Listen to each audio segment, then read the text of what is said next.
came up with the principles of the just war. I believe in them. I think we should follow those from a religious viewpoint, but we have a constitution that is very clear to guide us to try to prevent these wars, and that is that we don't go to war without a declaration.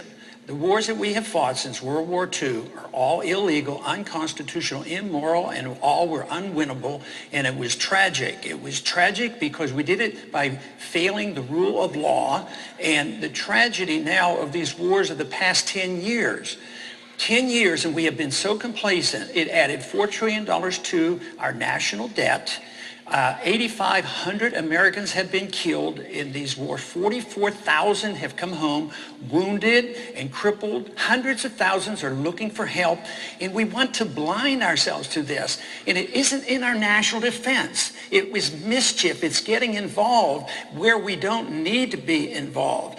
I think it is an utter tragedy of what's happening. And if you want to talk about a family life, there has to be somebody in this audience that has been the bearer of bad news, either a loved one lost or a loved one crippled. And it's on and on. I had one soldier come to me the other day, and he was so against the wars, and he spent 3 or 4 tours over there. And he says, I lost so many buddies, and I don't know why we were there, and there's no signs of progress over there.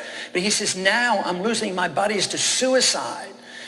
The wars destroy the family, undermine the family, as does the economic climate. The bad economics and war is the 2 most destructive things to the family, and we ought to concentrate on that, and we can't concentrate on the economics unless you look at the business cycle, why we have inflation, busts and booms. Otherwise, we will continue on a downhill path.